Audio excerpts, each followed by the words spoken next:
Bonjour à tous, bon dimanche, bienvenue dans ce nouveau numéro du Grand Jury de RFM.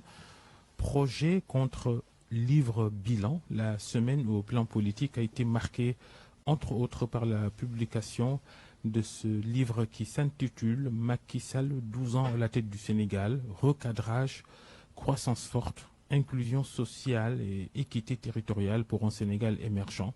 Ce document de 200 pages fait donc le bilan de la gestion du pays entre 2012 et 2024 par l'ancien président de la République Macky Sall. Son successeur, Bassirou Diomaye Faye, stoppé net par la commission des lois de l'Assemblée nationale qui a rejeté hier le projet de loi qui vise à dissoudre le Conseil économique, social et environnemental et le HCCT, le Haut Conseil des collectivités territoriales. Bonjour Abdoulaye Sow. Bonjour. Votre réaction sur ce refus de la commission des lois d'adopter ce projet de loi de Diomaye Faye? Babacar, je voudrais à nouveau vous saluer et vous remercier pour l'opportunité que vous m'offrez de m'adresser à nos compatriotes à travers RFM. Saluer aussi tous vos auditeurs, saluer tous nos compatriotes de la diaspora et du Sénégal. Les députés membres de la commission des lois ont été logiques, ont été cohérents avec leurs principes. Je considère que le président de la République, en faisant ce projet de loi, en la soumettant à une session extraordinaire de l'Assemblée nationale, était dans des jeux politiciens. Or, je crois que quand même, nous sommes dans un État qui veut d'abord se faire respecter. Nous sommes dans un État de droit. Il n'y a quand même pas lieu, pour le moment, à ce moment de la vie de la nation, de jouer avec les institutions. C'est clair que c'était un jeu avec les institutions et je crois que, en tout cas, personnellement, je considère que les députés ont été logiques, ont été cohérents avec eux-mêmes, parce que c'est eux-mêmes, et c'est le peuple sénégalais, dans un référendum, qui avait institué le Haut Conseil des collectivités territoriales et le Conseil économique, social et environnemental. Je suis convaincu de leur pertinence. Moi, on n'a pas à me convaincre de cela. Les députés eux-mêmes sont convaincus de la pertinence. Maintenant, l'exposé des motifs qui renvoie à une rationalisation des dépenses publiques, c'est vrai, mais quand même, la démocratie, le développement ont un coût. Forcément, ces institutions-là, ce n'est pas de l'apanage du Sénégal. On peut parler demain peut-être des effectifs, on peut parler des effectifs, mais les attributions fixées par la Constitution sont très claires. Tant pour le Haut Conseil des collectivités territoriales, parce que nous avons opté pour une politique de décentralisation à côté de la déconcentration, une politique qui donne un certain nombre d'attributions et de pouvoirs aux collectivités territoriales, et le Haut Conseil semblait être le meilleur moyen de dialogue avec ces collectivités territoriales au sommet. C'est la même chose pour le Conseil économique et social qui permet, parce que les gens ont tendance à politiser ces institutions, mais le Conseil économique et social, c'est le meilleur reflet d'un dialogue économique, social et culturel dans tous les aspects. Je considère dire que ces institutions n'ont aucune valeur, que ces institutions sont budget du fort, c'est du jeu. Et bien entendu, eux-mêmes sont en train de donner les arguments. Leur suppression pourrait faire, selon l'exécutif, une économie de 15 milliards de francs CFA au compte public. Oui, mais l'économie d'épicier que nous sommes en train de créer, il faut la mesurer à l'aune de ce que ces institutions créent dans le processus décisionnel du pays. Nous avons opté pour une démocratie représentative. Il y a des institutions qui sont habilitées à prendre des décisions. Que le président de la République puisse, ou bien l'Assemblée nationale, ou bien les autres institutions puissent s'adosser sur des institutions comme ça pour avoir des conseils dans le processus décisionnel, je ne crois pas que c'est un problème de coût. Et si vraiment on voulait, c'est une politique de rationalisation, il y a des moyens plus simples, qui n'ont pas besoin de loi, qui n'ont pas besoin de quoi que ce soit. C'est une question de volonté politique. Je pense que beaucoup de gens en ont parlé. D'abord, il y a eu des engagements sur les fonds politiques. J'ai entendu des gens dire, oui, c'est des questions budgétaires, c'est faux. Les fonds spéciaux, c'est ce qu'on appelle communément, ici dans le jargon populaire, fonds politiques. Tout le monde sait que le régime actuel s'était engagé à les supprimer. Le Premier ministre actuel avait même dit que c'était du haram par rapport à ses convictions religieuses. Parce que là, c'est en fonction de ses convictions. Mais on avait promis de vendre l'avion présidentiel. Aujourd'hui, le Premier ministre même utilise l'avion présidentiel pour des voyages, alors que moi, j'ai été avec le Premier ministre Amadouba. Je n'ai pas souvenance une seule fois que le Premier ministre Amadouba ait utilisé une seule fois l'avion présidentiel. Mais ça, tout cela, c'est parce qu'on est dans une logique de politique politicienne. Il faut chercher des moyens de campagne pour les prochaines législatives qui vont arriver, si véritablement ils tiennent encore leur engagement. Et bien entendu, il y a lieu d'être circonspect, d'être dessus, parce qu'il y a quelques semaines, c'est le président lui-même, lui-même qui a dit devant vous, aux journalistes, qui avait dit qu'en réalité, il va respecter son engagement, mais il ne peut pas le faire pour le moment parce qu'il n'est pas majoritaire à l'Assemblée. Et je ne crois pas que cette majorité ait changé entre-temps. Il disait que ces deux institutions, il ne pouvait pas les supprimer parce que PASTEF et ses alliés n'ont pas la majorité à l'Assemblée nationale. C'est vrai. Mais cette politique de rationalisation des dépenses publiques, Ousmane Sonko, le Premier ministre, est allé jusqu'à demander aux administrations publiques de ne plus se doter de frigo-bars, de machines à café, parce que la facture d'électricité coûte cher à l'État, plus de 70 milliards les 4 premiers mois de l'année 2024. Oui, mais Babacar, vous savez, encore une fois, on est dans la démagogie et dans le populisme. La rationalisation des dépenses publiques, ça n'a pas commencé qu'aujourd'hui. Je rappelle que c'est le président Macky Sall qui a supprimé la téléphonie mobile qui a été attribuée à certains hauts fonctionnaires du pays et qui nous a valu presque une économie d'une vingtaine de milliards. Les véhicules administratifs, c'est le président de la République qui a supprimé l'achat, le président Macky Sall qui a supprimé l'achat des véhicules administratifs. Ça nous coûtait en moyenne par an plus de 200 milliards. Donc aujourd'hui, revenir parler de rationalisation en allant dans des détails, moi, j'ai cru entendre un chef de service. Parce que là, le Premier ministre, quand même, on l'attend sur la vision, on l'attend sur les grands projets, on l'attend sur les grands programmes. Mais aller parler de frigo-bar ou bien de café dans un truc, et parfois, parce qu'il ne connaît pas l'administration sénégalaise. La plupart des fonctionnaires qui ont c'est un instrument aussi de travail, hein, il ne faut pas se leurrer. La plupart, ce sont des acquisitions personnelles. La plupart dans leur bureau l'ont acquis personnellement, l'ont acheté. Parce que si un fonctionnaire a soif, il va boire où? On lui demande d'aller à la borne fontaine. Il faut être sérieux. Je pense que ce sont les Sénégalais eux-mêmes qui ont eu beaucoup de déceptions en entendant le Premier ministre descendre à ce niveau. Et je crois que ce n'est pas ça le rôle d'un Premier ministre. Et le Premier ministre doit aller regarder la Constitution du Sénégal pour pouvoir comprendre ses vraies attributions.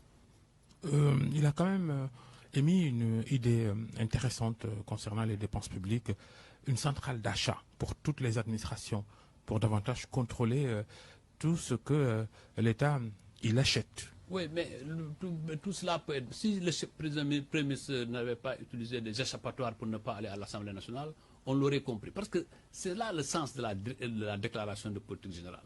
Par tout ça, c'est des déclinaisons, ça devait être des déclinaisons d'une politique générale articulée sur la vision du président de la République.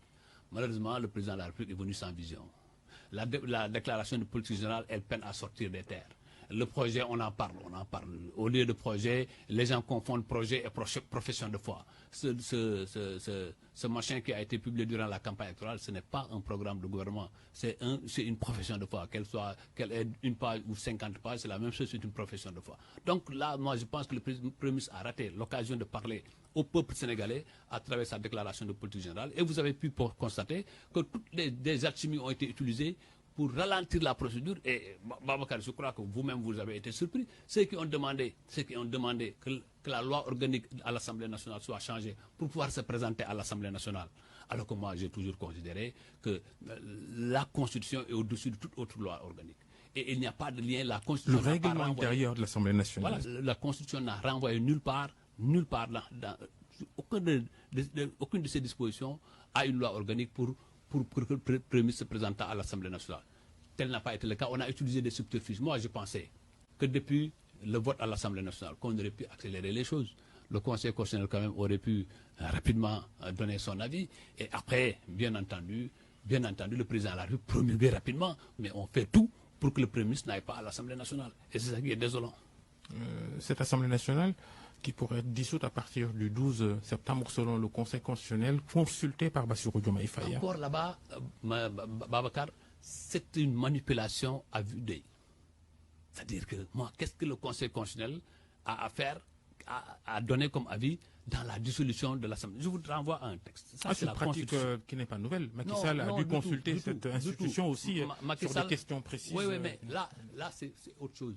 Parce que ce qu'il cache, c'est qu'ils avaient demandé au Conseil constitutionnel, parce que certains parmi eux pensaient que la date de dissolution, c'était le 31 juillet. 31 juillet, date de l'élection. D'autres ont pensé que c'est la date de la proclamation, le 11 août. Et nous pensions, comme le texte le dit, que c'était à partir du 12 septembre, date de l'installation. Donc le Conseil constitutionnel n'a donné aucun avis sur cette question, parce que déjà le 31 juillet, ils n'ont pas dessus, le 11 août s'est dépassé, il n'est resté qu'une seule date. Et le texte, il est très clair. S'il y a un avis à demander, c'est l'avis du Premier ministre et l'avis du président de l'Assemblée nationale. Après avis du Premier ministre et l'avis du président de l'Assemblée nationale, le président peut dissoudre. Donc le Conseil constitutionnel n'a rien à y voir. C'est simplement une manipulation, un jeu politicien pour montrer que c'est du nouveau. Il n'y a rien de nouveau, le texte est clair. Et si on se réfère à l'article 87 de la Constitution, le président de la République n'avait à demander aucun avis au Conseil constitutionnel. Donc ce n'est que du superfétatoire. Sur l'Assemblée nationale, on attend de voir demain ce qui va se passer demain lundi lors de la plénière qui va à son tour examiner le projet de loi de dissolution du HCCT et du Conseil économique, social et environnemental. Abdoulaye Sow, vous étiez nombreux jeudi au siège de votre parti, l'APR, pour la présentation de ce livre blanc sur la gestion du Sénégal par Macky Sall. Mais tout le monde, avant d'entrer dans le fond, tout le monde n'était pas là-bas. Amadou Ba, votre candidat à la dernière présidentielle, il était absent. Pourquoi? Il n'était pas invité? Mais tout le monde ne pouvait pas être aussi présent. D'abord, ce travail a été confié à une commission, alors que nous étions déjà au gouvernement. Ce n'est pas nouveau. Depuis octobre 2023, le président de la République, sachant qu'il n'allait plus se représenter, avait demandé à une commission de travailler sur le livre blanc, pour présenter son action durant ces 12 ans à la tête de l'État. J'ai trouvé que le dernier Premier ministre du président Macky Sall, c'est le Premier ministre Sidi Kaba, qui nous a fait l'honneur de présider le travail qui a été fait par une commission et qui a été présenté aux autres. Il n'y a pas qu'Amadou Ba seulement qui n'a pas été présent. D'autres n'ont pas été présents. Il n'a pas été invité ou pas? Oui, il a été invité, mais d'autres aussi ont été invités, d'autres n'ont pas pu, chacun avec son calendrier. Mais le plus important, ce n'était pas la présence d'une personne ou d'une autre. Le plus important, c'était la présentation du livre. Et je pense que de ce côté-là, du point de vue de communication et même du point de vue de contenu, ça a été un très grand succès parce que simplement les réalisations du président Macky Sall sont visibles à l'œil nu. On reste sur Amadou Ba. Ce livre, vous l'auriez publié avant la présidentielle. Il aurait été un bon instrument de campagne électorale, non? Oui, mais avant la présidentielle, nous n'avions pas terminé notre mandat. Macky Sall n'avait pas encore terminé son mandat à la tête du pays. Son mandat à la tête du pays devrait s'arrêter le 2 avril. Donc ça, ce n'est pas un livre qui aurait pu être présenté durant l'élection présidentielle. Mais au-delà, quand même, Amadou Ba a présenté un programme. Et ce programme était largement inspiré des réalisations du président Macky Sall. Et Amadou Ba s'était engagé à poursuivre le plan Sénégal émergent, qui était le référentiel unique en matière de développement économique et social du Sénégal. Et je pourquoi, pense que ce n'est pas là la question. Et pourquoi en ce moment, sa publication, ce livre, 5 mois après le départ de Macky Sall de la présidence de la République? Oui, mais notre volonté était de le publier depuis le mois d'avril. Mais vous savez, c'est un travail d'abord intellectuel qui est massif. Il fallait beaucoup de réunions, beaucoup de réajustements, et avoir les informations justes pour ne pas se tromper sur aucun chiffre. Un travail méticuleux qui a été articulé autour d'un groupe. De ce groupe, il faut saluer la présence de la coordination de Maître El Hadj Oumar Youm, mais aussi, surtout, le siège celui qui a été le rapporteur principal, Karim Fofana, autour d'une équipe, je peux citer le ministre Alioune Ndoye, le ministre Moussa Baldé, et d'autres ministres qui m'excuseront de ne pas les citer, mais ça a été un travail d'équipe. Et bien entendu, lorsque nous avons été prêts, nous l'avons présenté et nous l'avons très bien présenté. Tout le monde ne partage pas le tableau que vous établissez sur la gestion de Macky Sall. Vous dites dans ce livre que Macky Sall, il a construit une économie compétitive, inclusive et résiliente. Le Premier ministre Ousmane Sonko affirme que Pastef est arrivé au pouvoir et il a plutôt trouvé un pays en ruine. Oui, mais vous savez, moi je ne suis pas là aujourd'hui pour commenter quelques élucubrations du Premier ministre. Moi, je suis là parce que simplement, j'étais membre de ce gouvernement, membre d'une équipe, et nous avions la charge de présenter aux Sénégalais ce que nous avons fait. Les Sénégalais le savaient déjà. Aujourd'hui, dans tous les domaines, il est clair qu'un État en ruine, ce n'est pas un État qui a une économie aujourd'hui, qui a une croissance soutenue. Rappelons-nous qu'en 2012, lorsque le président Macky Sall est arrivé au pouvoir, nous étions à 1,8%. En 2017, nous avons frôlé les 7,8%. Si ce n'était pas la Covid, aujourd'hui, nous serions à une croissance à 2 chiffres. Cela est clair. Le mérite du gouvernement se situerait non pas dans... C'est proportionnel à toutes les évolutions naturelles des choses. Non, pas du tout. Pas du tout. C'est pas Babacar. Je ne peux pas citer de pays, mais quand même, tout le monde sait que ce qui a été fait ici au Sénégal, ce n'est pas le cas dans beaucoup de pays africains. Ce qui nous positionne dans le peloton africain en termes de gestion. Je ne cite qu'un exemple parce qu'il fallait quand même rafraîchir la mémoire de certains. Il n'y a pas un seul domaine où le Sénégal n'a pas eu des progrès consistants. J'ai parlé de l'agriculture. Moi qui viens de la région du Sine Saloum, ce que nous avons trouvé, le prix aux producteurs était à 136 francs en 2012. En sortant à la tête du pays, nous étions à 280 francs presque, le prix aux producteurs de l'arachide. Je parle de la production arachidière. De 2012 à 2024, le président Macky Sall n'a pas accepté une seule fois qu'il y ait une baisse de ce prix. Et pourtant, dans le passé, il y a eu des baisses. Rappelons-nous qu'en 2001, lorsque le président Wade était arrivé au pouvoir, le prix était à 136 francs. En 2001, 2002, le prix est tombé à 120 francs. Après, il a été arrêté jusqu'à quand le président Macky Sall est arrivé au pouvoir à 136 francs. Vous voyez donc, le travail est énorme. Je ne parle pas de la mécanisation du secteur, je ne parle pas de renforcement de l'équipement rural. L'agriculture était transformée en motrice de croissance économique. C'est ça le plus important. C'est très discutable tout ça. Je parlerai du budget. Nous avons trouvé un budget de 2300 milliards que nous avons porté en 2024 à 7003 milliards. Ça, c'est des chiffres. Et c'est des chiffres vérifiables à tous les niveaux. Il y a des choses que vous n'avez pas réussi, Abdoulaye Sow. Oui, mais bien entendu. Le projet de valorisation des eaux pour le développement des chaînes de valeur, Proval CV, le projet d'appui à l'insertion des jeunes ruraux, agripreneurs, agri-jeunes, Tekindaouni, oui. Plein de choses. Les DAC, les domaines agricoles communautaires, qui ont quand même un fiasco. Oui, non, c'est pas un fiasco du tout. Au contraire, c'est une volonté de modernisation de l'agriculture qui en est l'expression. Maintenant, qu'il y ait des difficultés dans le projet, dans beaucoup de projets au monde connaissent quelques difficultés, mais l'essentiel, c'est la vision et la philosophie du projet. Si je devrais citer, je vais passer la nuit ici, c'est 3500 villages Babacar qui ont été électrifiés, soit un village par jour. C'est 325 km d'autoroute, c'est 26 ponts. C'est 26 ponts en 12 ans, alors que de 1960 à 2012, le Sénégal n'avait que 11 ponts. C'est une production d'électricité de plus de 2000 MW, alors qu'on avait trouvé une production de 500 MW. C'est le TER, c'est le BRT, c'est plus de 300 bus. J'ai vu le ministre des Transports aligner 300 bus pour le Magal de Touba et puis s'en féliciter, alors que ces 300 bus, c'est aussi le produit du travail et de la sueur du président Macky Sall. Donc là, à tous les niveaux, je ne parle pas. J'ai cité que ces deux secteurs. Je pouvais faire un clin d'œil au secteur de l'éducation. Sur bien d'autres secteurs, il y a beaucoup de choses. Je suis un enseignant. Je pouvais faire un petit clin d'œil sur le secteur de l'éducation. Plus de 83 lycées ont été créés, plus de 6 universités, plus de 300 collèges.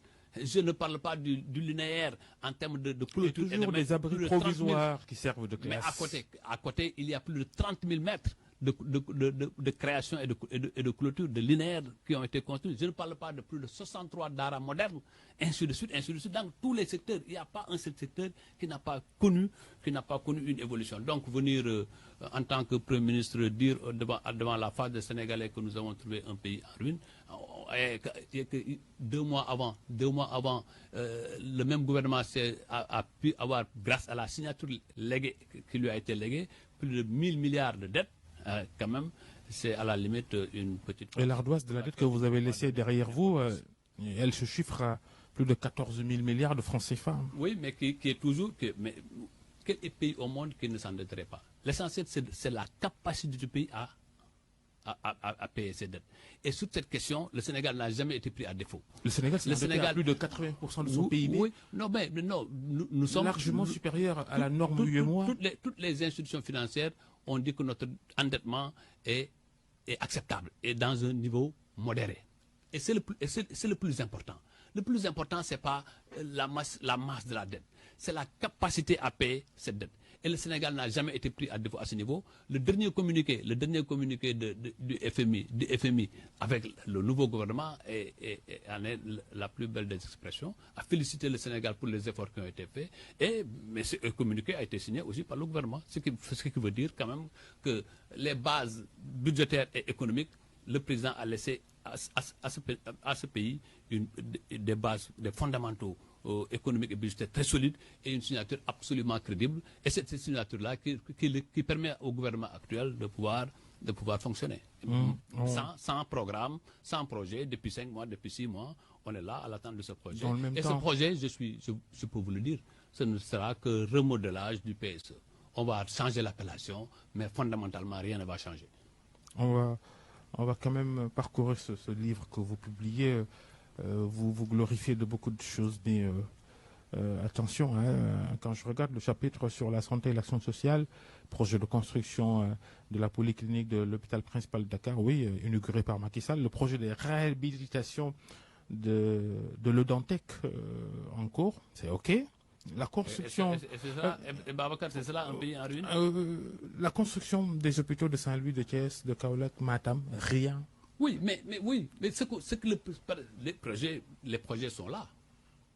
Vous avez parlé de sur ces hôpitaux. Depuis la pose de la première pierre, l'hôpital Alioune Badara Cissé, pour rien après. Je peux aussi vous citer l'hôpital de Kaffrine, l'hôpital de Sédhiou, l'hôpital de Matam, de Ourossogui Matam, ainsi de suite, ainsi de suite. Je peux vous citer la prise en charge des hémodialysés. Je peux vous citer beaucoup de choses sur les questions de santé. Et sur les questions de santé, quand même, le paradigme a été totalement changé. Mais bien entendu, qu'il y ait quelques projets encore qui ont été amorcés, mais qui n'ont pas pu être poursuivis, c'est ça le charme du principe de la continuité de l'État. Et c'est là où ils sont attendus, pour qu'au moins les idées, les projets que le président Macky Sall a laissés ici puissent être entretenus et puissent être poursuivis bien avant son des départ, populations du bien Sénégal. avant la fin de son dernier mandat, Macky Sall, il y a de ces projets qui sont à l'arrêt depuis très longtemps. La plateforme industrielle de Diamniadio, les agropoles sud et centre, nord et ouest. Diamniadio est à l'arrêt. Oui, mais ça n'évolue pas. Mais le plus important, je vous l'ai rappelé tantôt, qu'il y ait des projets qui ont été entamés, qui n'ont pas. On peut parler d'autres centres. Il y a les centres de formation professionnelle. Il y a certains qui ont été lancés, d'autres sont en voie d'être lancés, mais dont les projets ont été ficelés. Le plus important, c'est maintenant la mise en œuvre. Mais ces projets ont été ficelés, les financements trouvés. C'est ça le plus important. Et regardez ce qui a été fait. Ne regardez pas seulement les trains qui ne sont pas venus à l'heure. Et c'est ça le charme, que je l'ai rappelé tantôt, le principe de la continuité de l'État. C'est là où ils sont attendus que ces grands projets d'un visionnaire d'exception qu'est le président Macky Sall puissent être poursuivis. Et comme le disait l'autre, au moins qu'ils sachent bien inaugurer les travaux que nous avons entamés. Et comme l'a rappelé un ministre lors de la présentation du bilan, demain, que ces enfants-là, qu'on sache que tout ce qui est là jusqu'à 10 ans à venir, c'est aussi l'émanation du travail du président Macky Sall, c'est clair. Vous, l'ancien ministre de l'Urbanisme, de l'Hygiène publique, du Logement, ces décisions de Bassirou Diomaye Faye, oui, ancien, oui, bien sûr, ces décisions de Bassirou Diomaye Faye sur le foncier sénégalais, la Corniche Ouest, la bande des Filao de Guédiawaye, Mbour 4 Thiès, ces décisions d'arrêter parfois les chantiers et même toute opération domaniale qui concerne ces zones. Il y en a d'autres. Vous les commentez comment? Oui, que le président de la République veuille en savoir, c'est son droit le plus absolu. Mais ce que je ne peux pas accepter, c'est qu'on mette à l'arrêt tout un pays. Les travailleurs, les chefs de famille qui travaillaient dans ces chantiers, qui ont été autorisés par un État. L'État a une signature unique, qu'elle soit celle de Bassirou Diomaye Faye ou du président Macky Sall, c'est l'État qui s'est engagé. Qu'elle soit la signature du ministre Abdoulaye Sow ou bien du ministre Moussa Bala Fofana, c'est l'État qui est engagé en tant que. Et nous sommes dans un État de droit. Tout ce qui sera. Toutes les décisions prises par l'État sont soumises elles-mêmes au droit. Donc forcément, je considère que c'est une perte de temps. C'est vrai. Vous savez, la question du foncier, ce n'est pas aujourd'hui qu'elle est évoquée. Le président Macky Sall avait toujours dit que la bombe qui menaçait le plus le Sénégal, c'était la bombe foncière. Elle demandait beaucoup plus de concertation. Je considère qu'il y a un peu d'agitation politique, un peu de manipulation politicienne autour de ces questions, pour encore, parce que l'objectif est clair. L'objectif est clair dans tous les cas. C'est la diabolisation de l'ancien régime, c'est de montrer ouais, que quelque part les gens n'ont pas bien fait le travail, mais ce n'est pas ça le plus important. Le plus important, c'est de savoir qu'est-ce qui a été fait dans les normes. Tout ce qui a été fait, les normes le confirmer et le plus rapidement possible et laisser les Sénégalais travailler. Tout le reste, c'est du cinéma. L'exécutif actuel sous-entend que, oui, des décisions en apparence légales, mais fondées par des pratiques de corruption sont sans doute... Oui, mais vous savez, au Sénégal, l'attribution de foncière est régie par des textes. Et lorsque l'État décide d'attribuer à quelqu'un, l'État ne le fait pas ex nihilo. Il y a une commission qu'on appelle CCOD qui est mise en place et qui attribue. Et le citoyen, lorsqu'il a une notification, il le transforme dans un premier temps en bail, après il a un titre foncier. Dès qu'il a un acte qui lui a été décerné par l'État, ça lui obère, ça lui donne des obligations, mais des droits et des devoirs. Mais bien entendu, on ne peut pas se lever un matin, parce que simplement on a la puissance de l'État, et on dit qu'aucun citoyen n'a aucun droit. Cela est inacceptable et ça ne peut pas s'appliquer dans un état de droit qui se veut respecter, à moins qu'on veuille imposer une dictature. Mais quiconque a cette volonté ou a ce projet se trompe parce qu'en face de lui, il aura les Sénégalais. L'opposition dans tout ça, si vous tentez que les intentions monarchiques ou dictatoriales du pouvoir actuel sont réelles à vos yeux? Oui, mais l'opposition, nous sommes en train de faire notre rôle. J'ai entendu dire beaucoup de Sénégalais, oui, on ne sent pas l'opposition, oui, on ne la voit pas, elle se cache. Moi, je n'ai pas vu un opposant dans ce pays se cacher. D'abord, on vient de perdre un pouvoir après 12 ans, mais il y a un minimum d'observation, il y a un minimum d'attente qu'il faut faire. On ne s'oppose pas simplement à des personnes, on s'oppose à des politiques. Ils n'ont absolument rien défini. Comment voulez-vous qu'il y ait une opposition, si on ne veut pas la qualifier de personnelle, qu'il y ait une opposition républicaine, qu'une opposition républicaine ne veut pas dire une opposition molle entre nous. Une opposition républicaine, ça veut dire une opposition basée sur les lois et textes de ce pays. Quand il faudra manifester, nous manifesterons. Quand le moment des manifestations arrivera, nous manifesterons. Moi, je considère que l'essentiel, c'est que nous utiliserons tous les droits qui nous ont été conférés par la Constitution du Sénégal. C'est vrai, nous ne ferons pas comme eux. Nous ne pourrons pas faire comme eux parce que nous n'avons pas la même formation qu'eux et nous n'avons pas les mêmes motivations. Donc forcément, nous ne pourrons pas faire comme eux. Mais, moi, en tout cas personnellement, je n'ai pas senti un seul répit dans notre volonté d'opposition. L'opposition, vous savez, l'opposition, elle est écrite, elle est parfois verbale, mais aussi elle est à la base. Moi, personnellement, je suis toujours à la base, je rencontre les populations, je m'évertue à comprendre les raisons de ma défaite à Kaffrine et de voir comment trouver des solutions pour qu'à la prochaine élection, je puisse gagner. C'est aussi mon rôle. D'autres parlent, d'autres écrivent, mais certains qui nous le reprochent surtout dans notre mouvement, oui, allez vous opposer, ayez le courage, le font dans des plateformes de WhatsApp. Et ce n'est pas dans des plateformes de WhatsApp qu'on peut gagner un pays. C'est vrai, c'est un instrument puissant de communication, mais il faut aussi être sur le terrain, il faut agir et le moment de l'action est arrivé. Pas timoré, vous, l'opposition, surtout vous, membres de l'ancien régime, pas timoré par cette vaste opération de reddition des comptes lancée par le nouvel exécutif Non, pas les du poursuites tout. judiciaires annoncées, ça et là, les menaces flagrantes d'Ousmane Sonko à votre endroit, vous, ancien collaborateur de Macky Sall. Oui, mais vous savez, nous, d'abord, il faut rappeler que les principes de le renforcement de la transparence et des instruments de contrôle dans leur pouvoir et dans leurs attributions et dans leur pouvoir, c'est le fait du président Macky Sall.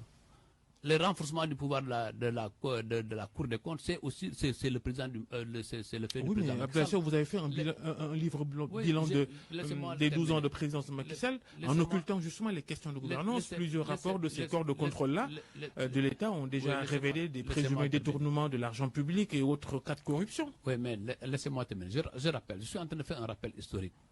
Pour les pouvoirs de l'OFNAC, la création d'abord de l'OFNAC, mais le renforcement des pouvoirs de l'OFNAC, c'est le président Macky Sall. Le parquet financier dont on parle, c'est aussi une création du président Macky Sall. Jamais matérialisé. Oui, mais non. Pourquoi? Parce que c'est le fruit, vous savez, cette loi sur le parquet financier, le président l'avait depuis 2 ans en tête. Depuis 2 ans. Mais après, il fallait que le président a voulu qu'il y ait une concertation, qu'il y ait un dialogue national sur la question, pour ne pas donner l'impression qu'il impose un arsenal judiciaire aux Sénégalais.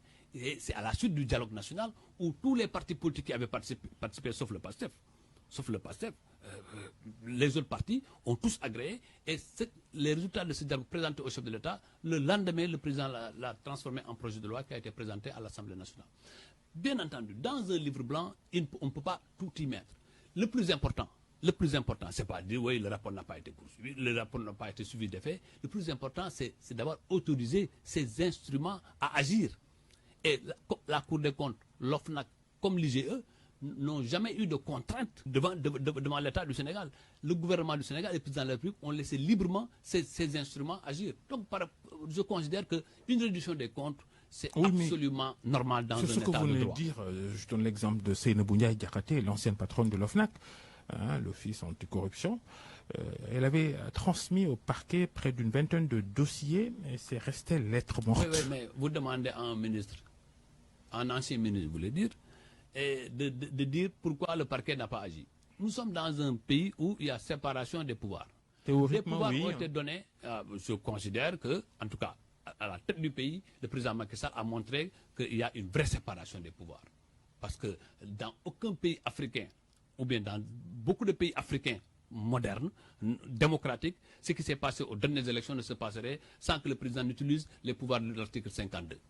Il a laissé librement le Conseil constitutionnel se prononcer et à chaque fois, il s'est soumis aux décisions du Conseil constitutionnel. Donc, mais maintenant, il y a des signaux qui montrent qu'il n'y a plus de séparation du pouvoir. En tout cas, des signaux, nous espérons qu'ils ne seront pas confirmés. Des magistrats du projet, d'un Conseil supérieur de la magistrature auquel on avait annoncé que le président ne siégerait pas, le président est en train de siéger. Des décisions sont prises, certains magistrats ont été affectés dans des zones qu'on considère comme des zones démunies. La justice et les scandales financiers présumés sous Macky Sall, j'insiste, parce qu'il y en a eu beaucoup. D'ailleurs, avec votre double casquette de responsable APR et de dirigeant sportif de football, je vous donne l'exemple de la construction du stade régional de Sédhiou. Selon l'actuel ministre des Sports qui s'est rendu sur le terrain, un montant de 3,519 milliards et des poussières de francs CFA a été dégagé pour la construction de ce stade et que 2,6 milliards ont été déjà décaissés alors que l'exécution des travaux n'a même pas atteint les 20% selon elle.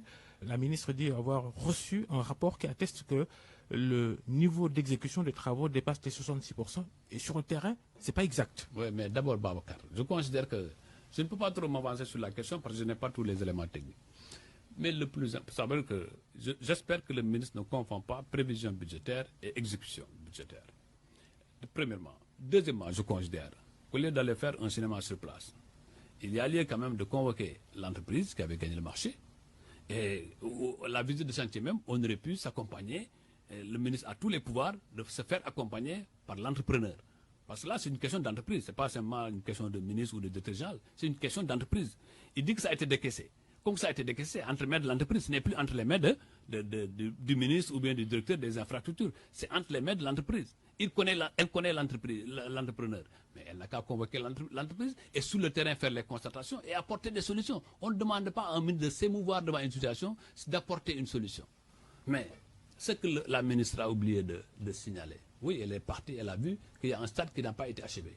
Il y a à Kédougou, les stades régionaux c'était à Kédougou, Kaffrine et Sédhiou. Le stade de Kaffrine n'a pas démarré, le stade régional, même si, bien entendu, le stade communal municipal de Kaffrine a été totalement réaménagé par l'État et le gazon synthétique a été installé, des lumières de dernière génération. Mais à Sédhiou, c'est que la ministre a montré un terrain inachevé, mais à côté, suite à l'appel public du président de la République en demandant à la fédération d'intervenir, un gazon synthétique de dernière génération a été installé à Sédhiou. On a montré une partie d'un stade inachevé, mais il y a de notre côté un travail qui a été fait grâce à l'appel du président Macky Sall à la fédération sénégalaise. Ce chantier de stade régional, c'est quand même spectaculaire que autant d'argent soit décaissé. Oui, mais attendez, je vous ai rappelé que ce problème, c'est d'abord un problème avec l'entreprise.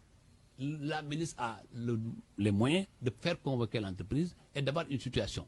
Et au besoin d'assigner l'entreprise si elle n'a pas respecté ses obligations. On n'a pas besoin de faire tout ce cinéma. Mais vous savez, c'est dans une logique populiste, dans une logique politique, de montrer en réalité que les dignitaires de l'ancien régime n'ont rien fait, et voilà ce qu'ils ont fait, c'est des détournements. On est en train de chercher à noircir, mais en vérité, tous ceux qui vont réfléchir vont se rendre compte que ça ne correspond absolument à rien. Encore une fois, Madame le ministre avait beaucoup de moyens de pouvoir vérifier à partir de Dakar et de constater sur le terrain avec l'entreprise. Et le lendemain d'ailleurs, j'ai vu l'entreprise faire une publication. L'un de ses prédécesseurs à ce poste, Lat Diop, interdit de sortir du territoire cette semaine à l'aéroport Blaise Diagne où il a été interpellé par la police. Auparavant, il n'avait pas reçu de notification. Toute interdiction de sortir d'un territoire doit être notifiée. Si elle n'est pas notifiée, c'est un abus, c'est un excès de pouvoir. Et je considère que Lat Diop a les moyens de se battre, et nous avec lui, parce que ce n'est pas acceptable qu'un citoyen sénégalais qui respecte toutes les dispositions, qui n'a pas reçu une notification d'un juge ou bien d'une quelconque autorité administrative d'interdiction de sortie du pays, doit pouvoir être libre de sa circulation. Et cela me paraît être un abus inacceptable. On va rester dans ce chapitre sport politique. La lettre de la ministre des Sports à la Fédération sénégalaise de football, dont vous êtes l'un des vice-présidents, Tradidjen Gaye John, qui vous a demandé de lui fournir les rapports financiers des campagnes de l'équipe nationale A à la Coupe du Monde 2022 et à la CAN 2023. La réponse sèche, pour ainsi dire, de la fédération, qui en filigrane dit à la ministre d'aller voir ailleurs. Dans sa lettre-réponse, la Fédération sénégalaise de football lui demande de chercher plutôt du côté de ses services. La fédération, elle n'a pas de compte à rendre vraiment? Mais d'abord, je voudrais vous donner des réponses sèches, peut-être à une lettre sèche. D'abord, moi je suis un fonctionnaire, un agent de l'État, avant d'être vice-président de la Fédération sénégalaise de football. Il faut déplorer que les rapports entre le ministre et la Fédération soient sur la place publique. Je considère que la lettre qui a été adressée par Madame le ministre à la Fédération entrait dans ses prérogatives, dans la forme. Mais que cette lettre se retrouve dans la presse, avant même qu'elle nous parvienne, est inacceptable. Et c'est pourquoi la Fédération, je le dis en toute responsabilité, a voulu respecter le parallélisme des formes. Et pour la première fois, une lettre de la Fédération a été transmise à la presse. Par simplement, la lettre de Madame le ministre a été dans la presse avant de parvenir à la Fédération sénégalaise de football. Et ce n'est pas la première lettre. Nous en sommes à la seconde. La première, je vous rappelle, c'était l'Assemblée générale. Un vendredi, à une heure qui n'est pas une heure de travail, à 19h, on dépose un courrier d'un ministre auprès d'un vigile. Le vigile n'est pas dans l'architecture administrative d'une administration qui se respecte. C'est à 19h auprès d'un vigile et on demande de suspendre. C'est vrai que c'est une demande, mais on ne peut pas, dans un état de droit, seul le ministre de l'Intérieur, par ses services, peut demander la suspension. Mais enfin, ce débat a été clos grâce à la hauteur et la responsabilité de la Fédération, qui ont accepté comme que le ton courtois et la façon, même si la forme était regrettable, d'aller dans le sens du ministre et de ne pas aller à une confrontation. Et tout le mouvement associatif a été salué par cet acte de grandeur qui a été posé par le comité exécutif de la Fédération sénégalaise de football. Sur le second point, d'abord, c'est, Madame le ministre rappelle que c'est à la suite de la saisine d'un député à l'Assemblée nationale sur les fonds de la Coupe d'Afrique et de la Coupe du Monde qu'elle nous demande de lui faire le point. Mais c'est oublié, comme la lettre l'a rappelé d'ailleurs, que la Fédération n'est pas ordonnatrice. Et cela, c'est clair, il n'y a pas de débat là-dessus. La Fédération aussi n'exécute pas. Il n'y a pas un seul fonds qui entre dans les comptes de la Fédération. Il n'y a pas un seul virement qui entre dans les comptes de la Fédération. Comment on peut demander à cette Fédération des comptes? Encore que, sur le plan du principe du droit, la Cour des comptes s'est déjà saisie de cette affaire.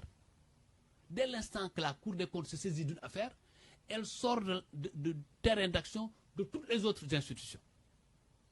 C'est en cours. La Cour des comptes est en train de faire ses recherches. Comment un député peut-il demander que le ministre se présente à l'Assemblée nationale sur la question, alors que la Cour des comptes est en train d'y travailler pour le moment? Donc je considère qu'il faut que les gens, à la limite, ne connaissent pas les textes de ce pays. Et encore que les travaux de la Cour des comptes, jusqu'à publication du rapport, sont considérés comme confidentiels. Donc la réponse de la fédération est une réponse juste appropriée, mais je considère qu'il y a lieu de revenir. Il ne peut pas y avoir une confrontation ici entre un ministère et une fédération. Si nous sommes simplement mus par l'intérêt du football sénégalais. Demain, dans les élections de la Fédération sénégalaise de football, ce n'est pas le ministre qui va imposer un président de fédération. Aucun ministre ne l'a réussi dans ce pays et aucun ministre ne le réussira. Parce que c'est un mouvement autonome. Ce sont les clubs qui vont élire. Et les clubs vont élire les hommes et les femmes en qui ils ont confiance. Et la confiance n'est pas née aujourd'hui. La réalité politique est que Pastef serait beaucoup plus à l'aise si, par extraordinaire, ou si naturellement, l'équipe actuelle de la Fédération sénégalaise de foot changeait un peu, parce qu'Augustin Senghor, ben non, Abdoulaye Sow, ben non, c'est aussi la réalité de la Fédération. Non, mais moi, quand j'arrivais à la tête de cette fédération, à la tête de la Ligue de football amateur, je n'étais pas dans un parti au pouvoir. C'était au Parti démocratique sénégalais. Le football n'a pas de couleur politique. Il n'y a pas de système pacifien ici, ou bien de système libéral ou de système non. Ceux qui sont dans le football, c'est des passionnés de football, c'est des gens qui ont la culture du football. Nous côtoyons en son temps des gens qui sont militants d'autres forces politiques. Discussion politique n'a jamais été engagée dans nos instances. Ce n'est pas aujourd'hui que ça commencera.